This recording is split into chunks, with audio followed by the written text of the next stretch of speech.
Check test. What's going on, y'all? It's Hilario Hernandez here. Thinking about this, my colleague that I'm working with past couple days. I used to work with him at a different job, and then in the industry that I'm in, you see the guys that you used to work with, right, at different jobs, different places. This is one of the companies I used to work for. I don't work for them anymore. I still wear their hat because I wear hats. I'm losing my hair. I don't know. Anyway, yeah. So that one colleague, he's the type of colleague that you can't trust him. And for me, like, it's easy to like forgive people, right? And then go to back to trying to give them the benefit of the doubt. I've tried this before with this colleague and ex coworker, and every time he always turns his back, you know, stabs you in the back, talks about you behind your back, and so it's to the point where it's just basic cordial, like, hi, how's it going? Cool, see you later. You know what I'm saying, and not trusting in or just talking to him, trying to befriend him. Even though you want to be friendly, you know what I mean? I want to be friendly, I want to be sociable, but there's just some people that you can't be like that with, be friendly with, have conversation and stuff like that. And like no matter what I do,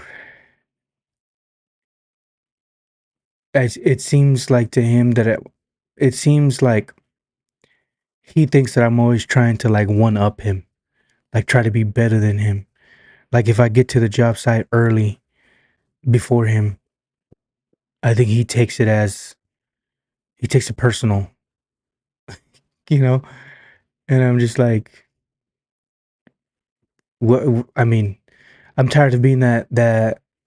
I mean, I've decided like, I don't want to be that person to like not be me because you're upset or because you feel a certain way about me doing certain things. No, because if you do that, then you lose your sense of self.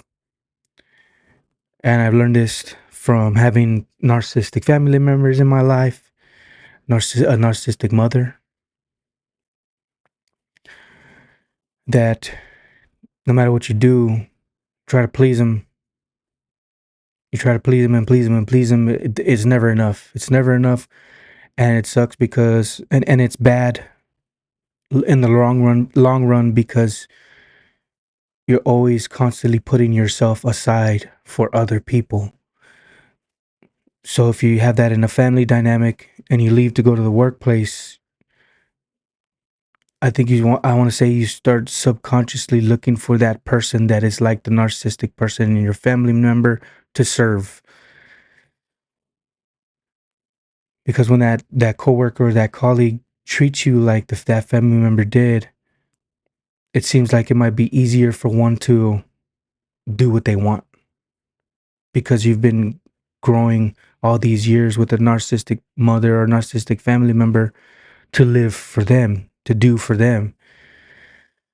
So it's to the point where you can be mad at me. If you don't like me showing up early doing my job better than you, or so you think, that's not my job to make you feel better. And for people like that, it seems like they grew up like that. Maybe they had a parent that always went to their whims, right? Like always wanting to please them. If they start crying, oh, what can we do to help them? You know what I mean? He seems like that type of person. And in my culture, the guy that I'm talking about, he's like a widow. He has a like a Spanish last name, and he's like red hair, colored eyes. You know what I mean? He looks like a white person, right? And in my culture, that we call him widow, like widows, like people that are of light skin, good looking, right? And in my culture, a lot of times they're treated a lot better than the people that have just regular brown eyes and black hair like myself. So it seems like he might have grown up like that way, to where they were always, you know, go into his whims. Like if he started crying, oh, how can I help Mijo? All this other stuff. And for people like that, they go into the workplace, they start looking for that type of attention from everybody else around them. I.e. the example that I'm giving now about my colleague. It seems like he grew up that way. And when you don't give him that, they get upset. They throw a tantrum. They start taking that out on you. They get to the, like, it got to the point where this person was like rude. And it's off-putting too, because the same person will be like, hey, how's it going? Like, they'll act like your friend at first. And then eventually you find out that they're talking about you behind your back. And it's off-putting, and it's discouraging whenever you find that out, because you trusted this person at the onset, and now they're like they're it's kind of like you think of them like, oh, now they're an enemy, right? Because they betrayed you, right? And it makes me think about, of course, I always talk about the Bible and stuff, like about your enemies. It would say, pray for your enemies, pray for those who persecute you. If your enemy is hungry, feed him. That's something that's difficult to do, because you have to not so much go to their whims, but you have to humbly be cordial with them, say hello, say goodbye, but not to the point where you're doing what they want you to do. That's a boundary that's different from being humble and treating them nice because they're your enemy, right? So we have to be able to discern and figure out, even though they're my enemy, I still have to. I mean, even if you think about it outside the Bible, right? If you think about it from a workplace setting, if you have enemies, it's always best to just, you know, treat them with kindness and be nice to them, because you don't want the workplace to be have animosity. You don't want to lose your job. You could get to a point where you're so angry at this person, you might want to do harm on them, and what happens? You do harm on them and lose your job, right? So in the workplace, you want to have that type of attitude, that type of sweetness in the workplace, so that way we can all do our jobs and go home, you know. And you could still do that and not continue to, like, I want to say, like, beg to their whims. I'm not sure if that's the right saying, but you can still do that and not be yourself. So it may get to it. It seems like sometimes it gets to the point where they get angry and they get upset to where they get what they want. Like, I think he does it. This person gets angry, and like they may make rude comments, or they may be like banging machinery next to you to scare you, or there's different tactics like that, so that you do get scared and don't do what you do, so they can get what they want. And I decided not to do that, because it's not good for me. It's not good for my mental health. It's not good for me to not do the things that I want to do. Excuse me, because I want to be who I want to be. If I continue to set aside myself for other people, then there's no me. There's no me making this video about it. There's no me creating things for y'all to consume. So I got to continue to be myself, for the sake of myself and for the sake of those listening and watching, not to the point where I have to pretend to be perfect. No, I'm far from it. I'm never going to be perfect.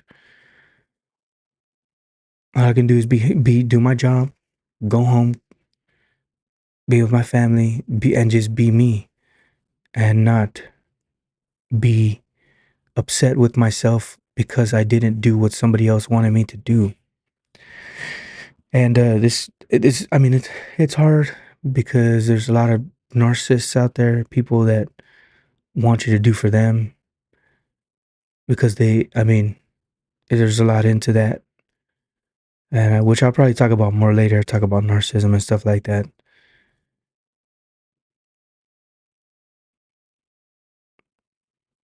where sometimes you're doing so good. Sometimes you're doing so good, you're doing the things that that narcissistic person wants to do. They want to be like you. They want to be you.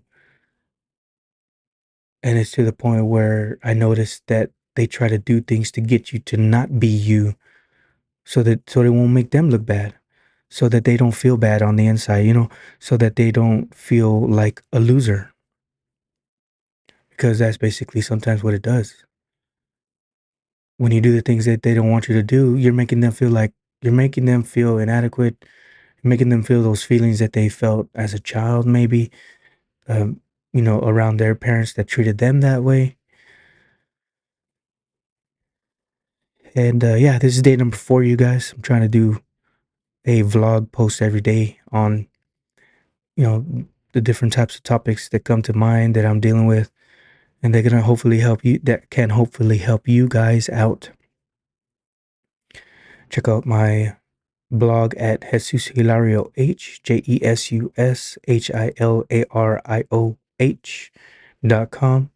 And these videos will be, I'll put them in the blog post. So I put the transcripts and on a blog post. I clean them up, make it look nice, pleasing to the eye.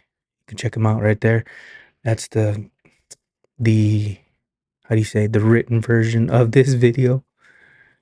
And if you enjoy this video, like, subscribe, and share. Thanks for watching. Appreciate y'all. Bye.